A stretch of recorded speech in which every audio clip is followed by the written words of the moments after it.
আসসালামু আলাইকুম রহমতুল্লাহি ওয়া বারাকাতুহু। সম্মানিত দর্শক, সরকার গণহারে পুলিশ কর্তাদেরকে এবং বেসামরিক প্রশাসনের কর্তাদেরকে চাকরিচ্যুতি ঘটাচ্ছে। যাদের চাকরির বয়স ২৫ বছর হয়ে গেছে, তাদেরকে বাধ্যতামূলক অবসর দেওয়া হচ্ছে। এর মধ্যে অনেকে ডিপ্টি সেক্রেটারি, অনেকে জয়েন্ট সেক্রেটারি এবং রাষ্ট্রের এই কর্মকর্তাদের পেছনে আমাদের জনগণের যে অর্থ, শত শত কোটি টাকা বিনিয়োগ করে একজন জয়েন্ট সেক্রেটারি তৈরি করা হয়। সে যখন তার যে মন এবং মননশীলতা, কর্মের এবং দক্ষতার যে শ্রেষ্ঠতম অংশটুকু যখন জাতিকে দেবে, ঠিক সেই সময়টিতে তাদেরকে বঞ্চিত করা হলো। অভিযোগ, তারা সেই ২০১৮ সনের নির্বাচনে সরকারের পৃষ্ঠপোষকতা করেছে। আচ্ছা বলেন তো, আমাদের দেশে যে রাজনৈতিক কালচার, যেটা ৯১ থেকে তো বিএনপির জমানাতেই শুরু হয়েছে। এর আগে তো প্রশাসনে এত দলবাজি ছিল না, এমনকি এরশাদ জমানাতেও ছিল না। খুঁজে খুঁজে আত্মীয়দেরকে, মামার বন্ধু, বাবার শ্যালক,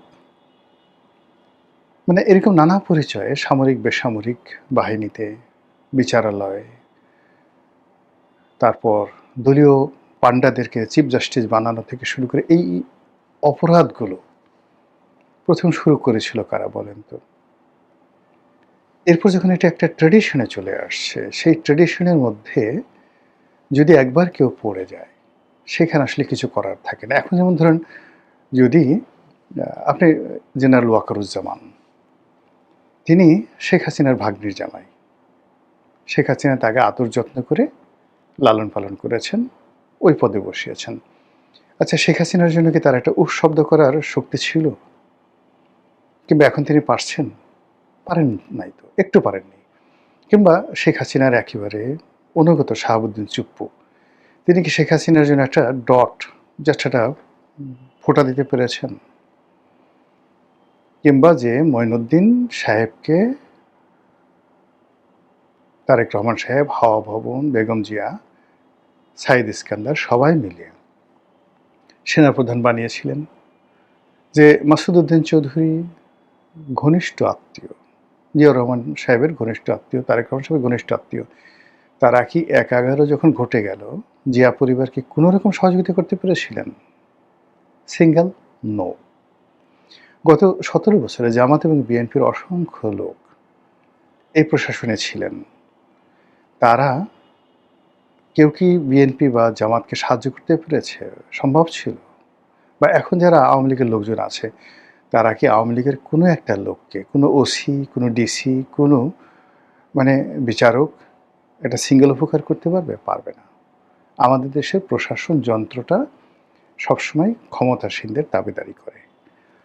আর ক্ষমতাসীনরা যে তাদের আত্মীয় বা দলীয়করণের নামে বিভিন্ন লোকদেরকে তারা যে তোষণ করে, এটা আলটিমেটলি তাদেরও ক্ষতি হয়, সেই কর্মকর্তাদেরও ক্ষতি হয়। কিন্তু ইন জেনারেল সেন্স বিরূপ সময় কখনোই মানে যাকে বলা হয়, এরা কোনো কাজে আসে না। এখন ধরেন, বিএনপির অনেক মাস্তান বের হয়েছে, এলাকাভিত্তিক মাস্তান। এইখানে ধাক্কাধাক্কি করে, ওখানে এটা করে, ওইটা করে, গাড়ির সামনে দৌড়াদৌড়ি করে। এগুলো তো আসলে এখন তারেক রহমান সাহেব বা বিএনপির কোনো নেতারই দরকার নেই, সালাউদ্দিন সাহেবের দরকার নেই। এখন তাদেরকে প্রোটেকশন দেওয়ার জন্য রাষ্ট্রীয় ফোর্স আছে। এখন মাস্তান গুন্ডা কোনো কিছু দরকার নেই। কিন্তু এই লোকগুলো, অনেকে দেখা গেল সালাউদ্দিন সাহেব টেলিফোন করেছে, এরা ফোন ধরেনি। বিএনপির অনেক ছাত্রদলের, যুবদলের অনেকে ফোন ধরেনি। ফলে সালাউদ্দিন সাহেবকে তার এই বিভিন্ন কমান্ড, মানে মাস্টার মাইন্ড হিসেবে এখন যে সকল কথাবার্তা হচ্ছে, জুলাই আগস্টে যে রাজপথে সেই আন্দোলন গড়ে তোলানোর জন্য বা অন্য যে কোনো কাজ করার জন্য তাকে বাইরের লোকের সাহায্য নিতে হয়েছে।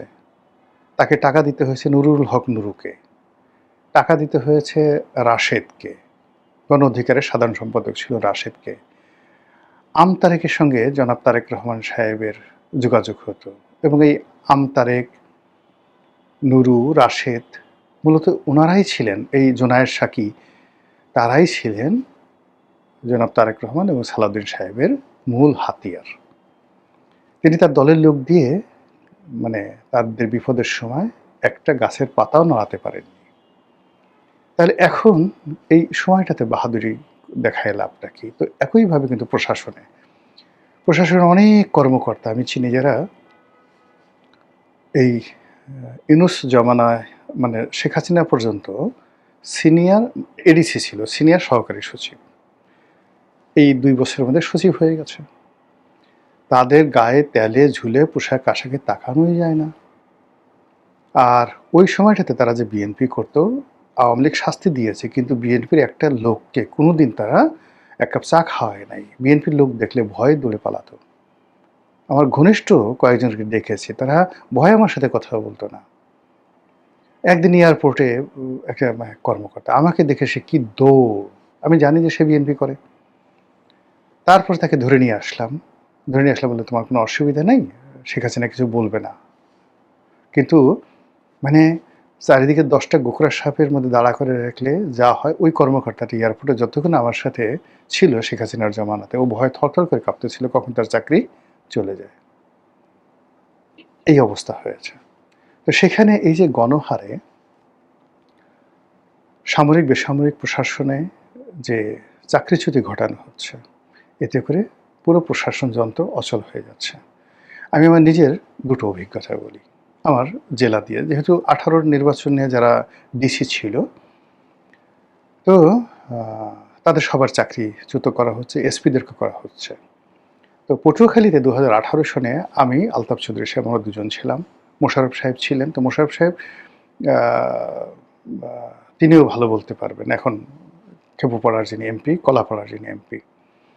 আর বাউফলের শহীদুল আলম তালুকদার ছিলেন, তিনি আসতেন না। কিন্তু আমি আর মানে যাকে বলা হয় আলতাফ চৌধুরী সাহেব, আমরা দুজন মানে মারাত্মক মানে প্রশাসনিক যাকে বলা হয় হেনস্থার শিকার হয়েছে। কাজেই পটুয়াখালী ওই প্রশাসনে কারা কারা কী করেছেন আমরা ভালো জানি।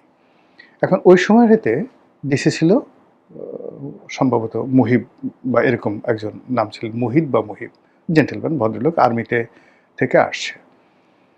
তো এখন অনেক কিছু হচ্ছে আমাদের সামনে। তো আমি একদিন ভদ্রলোককে ফোন করলাম যে ভাই, একটা সময় যাবে যখন আপনিও থাকবেন না, আমিও থাকবো না, কিন্তু এই সমাজে তো ব্যক্তি গোলাম মোল্লা রনির একটা মানে কিছুটা হলেও তো একটা গ্রহণযোগ্যতা আছে। আপনি আমার সঙ্গে এই ধরনের আচরণ করছেন কেন, বা প্রশাসনে যে আপনি আমার ফোন ধরছেন না, এরকম কেন করছেন? তো সে অনেকটা অসহায়ের জন্য বললেন যে স্যার, আপনি বুদ্ধিমান মানুষ, আমি শুধু বলি যে আপনার কোনো লেখা আমার বাদ যায় না, আমি আপনার সব লেখায় পড়ি। আমি বললাম বুঝতে পেরেছি, ইউ আর আনডান। এখন এই ভদ্রলোকের কিন্তু চাকরি চলে গেছে। এই ভদ্রলোকের চাকরি চলে গেছে, কিন্তু সে মূলত আনডান ছিল, কিছু করার ছিল না। কিন্তু সে যে মানে ওখানে যা কিছু করছে, তার 100 গুণ অপরাধ করছে এসপি।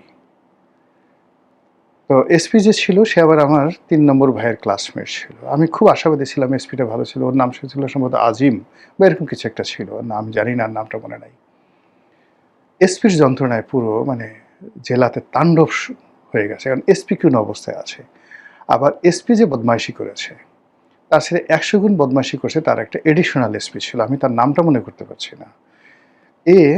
প্রতিদিন সেই এডিশনাল এসপিটা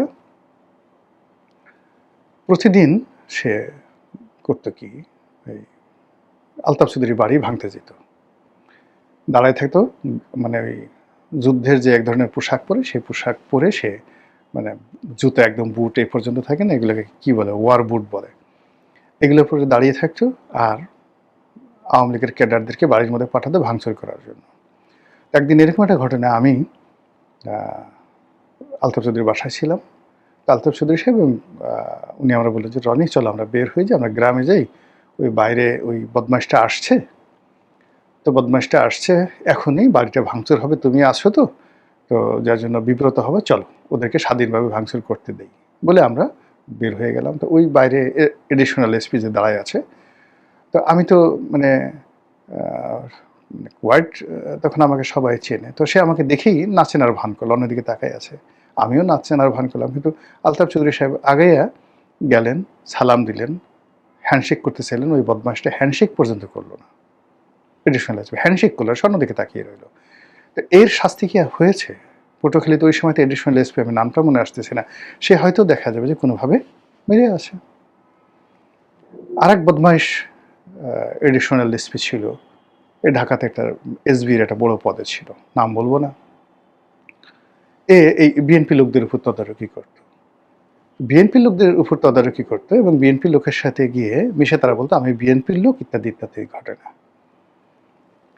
কিন্তু ওই সময়টাতে শেখ হাসিনার জমানাতে যত প্রাইস পোস্টিং আছে সবগুলো নিয়েছে, এই জমানাতে এসে দেখা গেল পরপর দুটো প্রমোশন পাইছে। তার তো কিছু হয়নি, টাকা পয়সা গাল গুল ফুলে কোথায় আছে, কি অবস্থায় আছে আল্লাহ জানে। আবার ধরেন ওই যে আমি যে ডিসির কথা বললাম, নিরহ ভদ্রলোক সে ছিল, কিন্তু ওই ডিসির পরে আরেকটা ডিসি গেছে, ওর নাম বোধহয় কামাল। এখন সে কি বলবো, আজরাইলের সেও খারাপ। পুরো পটুয়াখালীর বিএনপির লোকের জীবন তছনছ করে দিয়েছে। আমার গ্রামের বাড়িটা ভেঙে, শুধু আমার বাড়ি না, গলাচিপা, দশমিনা, পটুয়াখালী সব জায়গাতে কান্নার রোল দিয়ে দিয়েছে। ইউনূসের জমানাতে সে প্রমোটেড হয়েছে, ভালো একটা পোস্টিং আছে। আমি ওর নাম কামাল না কি যেন নাম, আমি একদিন বিএনপির আওয়ামী লীগের এক লোকের চাকরিচ্যুত হয়েছে, এডিশনাল সেক্রেটারি আমার পরিচিত। তো সে মানে ওই যে ডিসি 18-তে ডিসি ছিল, আসছে আমার অফিসে। আমি বললাম যে দেখো তো ওই কামাল কোথায়